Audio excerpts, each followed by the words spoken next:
Hello everyone, and welcome back to another Half Pint session. Lovely. Well, I actually have 2 drinks today, so I better have the second one. Because you can't talk to Kaitlyn Facista without having tea. Kaitlyn, welcome to the show. Thank you. Now I feel like underprepared because I don't have 2 drinks. It's okay. You've done enough preparation. You wrote a lovely book that we're going to talk about.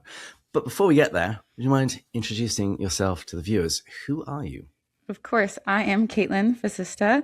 I am the founder of Tea with Tolkien, which is a online community inspired by the works, life, and faith of J.R.R. Tolkien.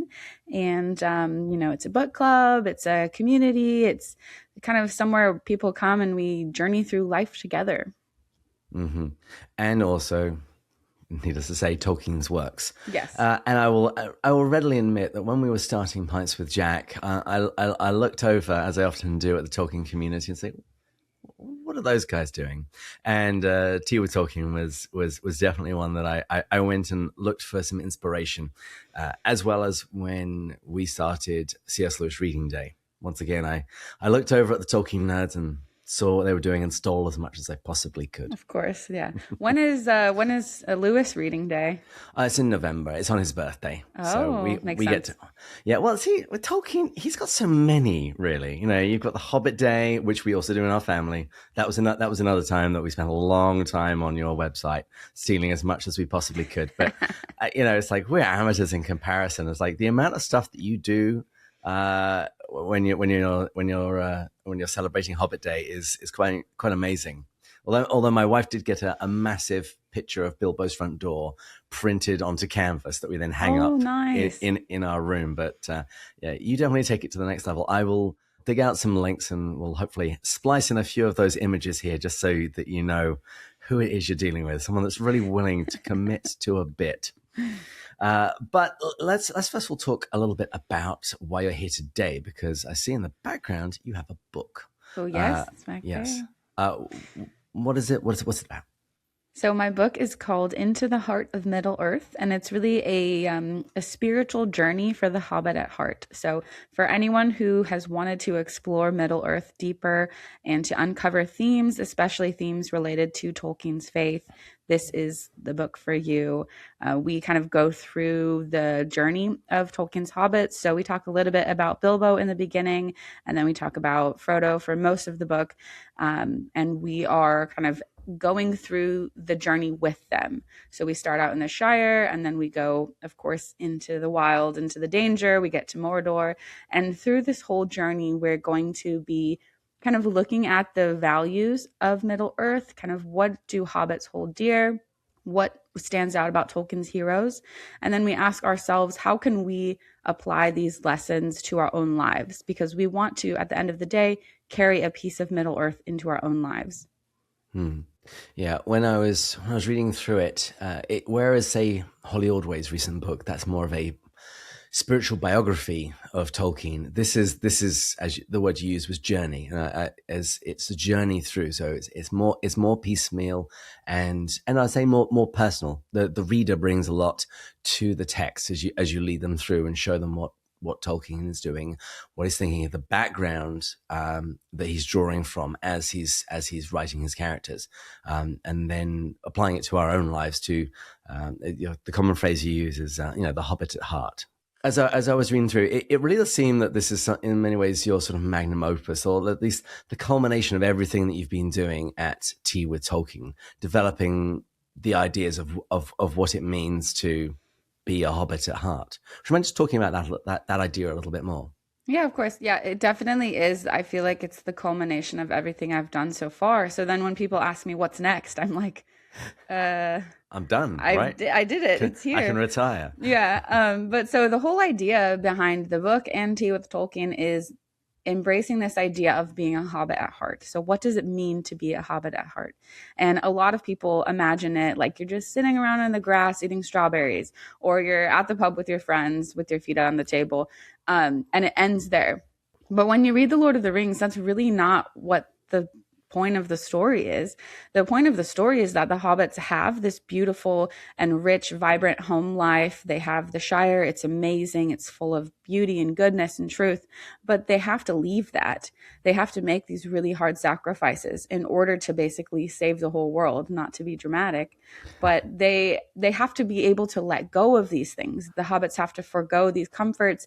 They have to have, so it's like sacrifice, trust, courage, all of these things that you don't necessarily think of when you think of hobbits initially, at least, or at least, the majority of people, they want to kind of, what you really want to say when when a lot of people say they want to be a hobbit at heart, what they mean is they want to be like a wealthy, upper class hobbit who doesn't have to put in any work and just chills all day. But that's not what we're all about here. We want to journey alongside Tolkien's hobbits and become heroes in our own lives, which sounds like grand when we talk about it like that. But really, it's something that we can apply to our own lives, no matter how big or small.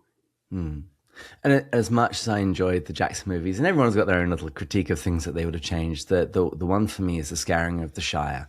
To me, when I finally read Lord of the Rings, it's like, oh my goodness, this is what it was all about. It was all preparation for this. But one thing I also wanted to speak to you while you were here, because you have a really positive attitude towards the Rings of Power. And, I do indeed. Cards on the table. I was just bored. And since Narnia is getting its own adaptation this year, God, we're less than... Oh, is it this year? Yeah, less than 300 days before Greta Gerwig's Netflix movie drops.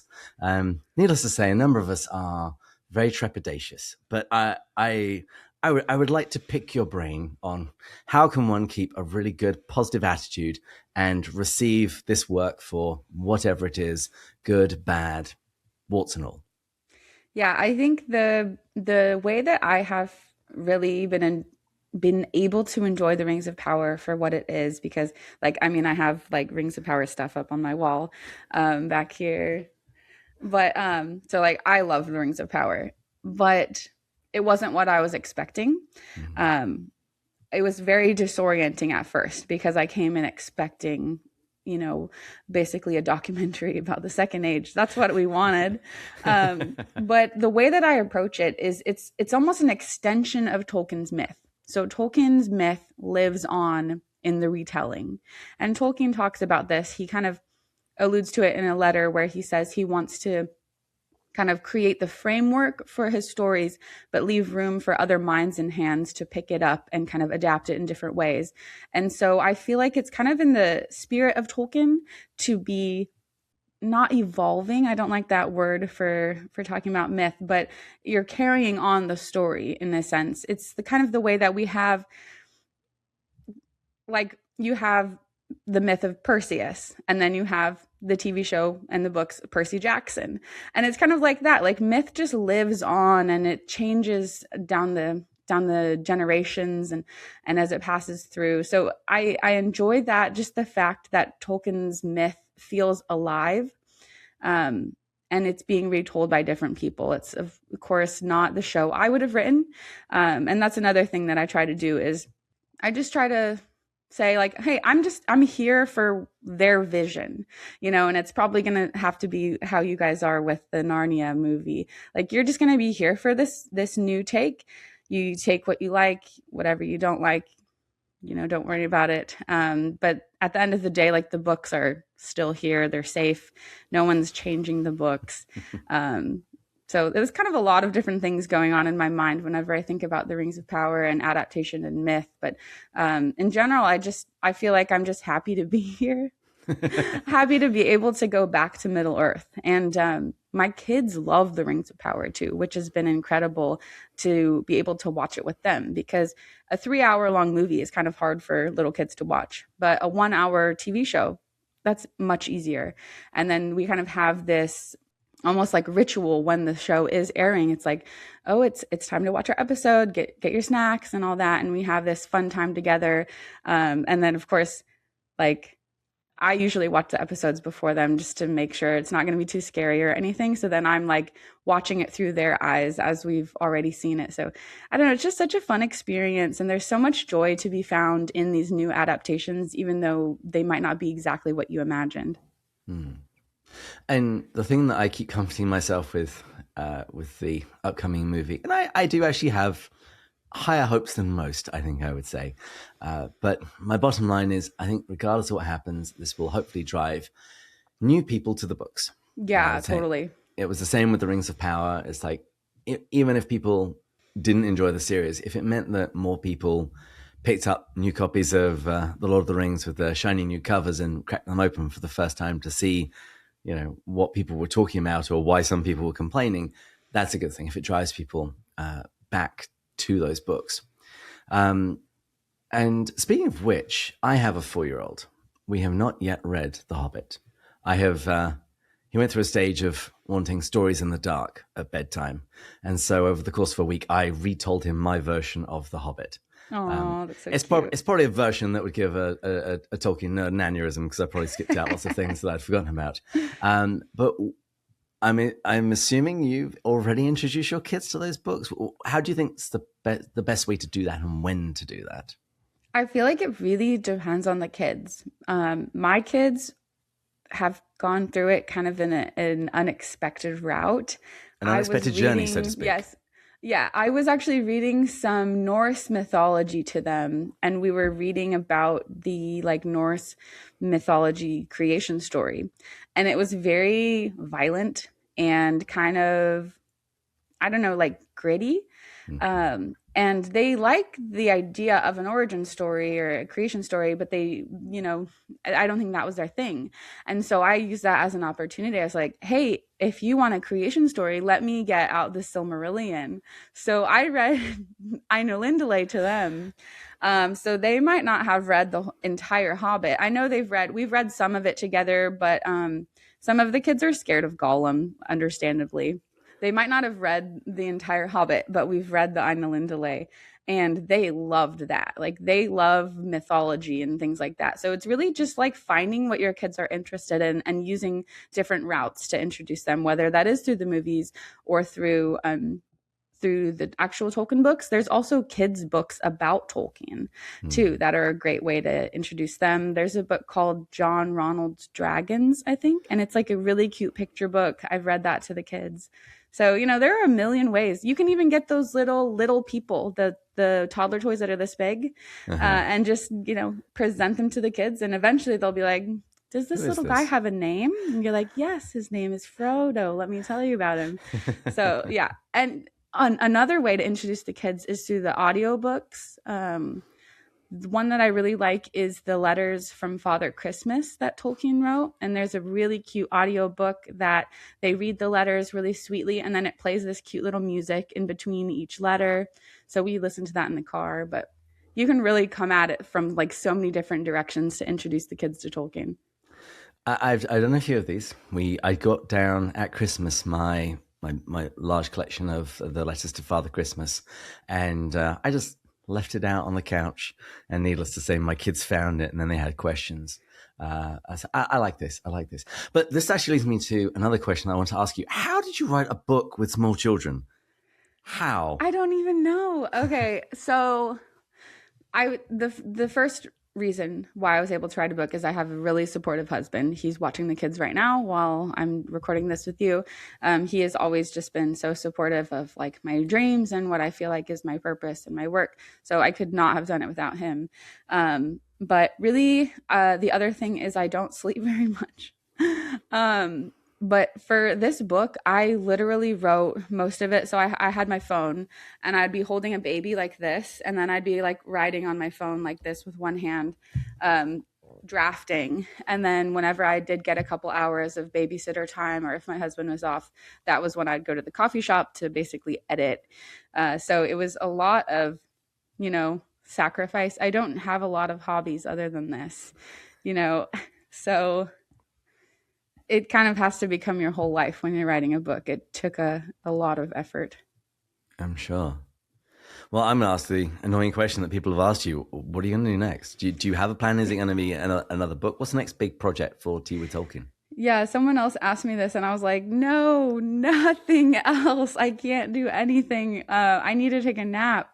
But um, so I have been talking about this a little bit. I have a document of everything that I had to cut out of the book, and I didn't want to lose it, you know. So I pasted everything into this document, and that document is like 40,000 words long.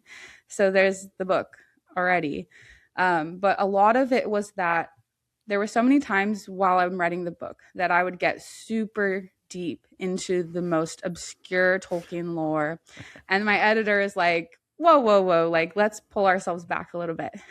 So I kind of look at this book as like, if you're in college, this is like the 101 on Tolkien. And then I could potentially do like a, 201 with all of this additional lore. I had to cut so much stuff about Numenor, which I think was so sad, because the tagline for the book is like, I forget what it is exactly, but it's like exploring themes of faith and fellowship in the Lord of the Rings. And the theme of faith in Numenor is huge. So to have the book, we barely touch on Numenor in the book. So I'm like, we need to write just an entire book about Numenor, please. Well, you'd also merge it back in and have an extended edition of your book. Yes. That fits in. Or yeah, I like the idea into the heart of Numenor this time. Yeah. And a little bit of my own biography. I tried reading the Silmarillion once by myself, failed miserably.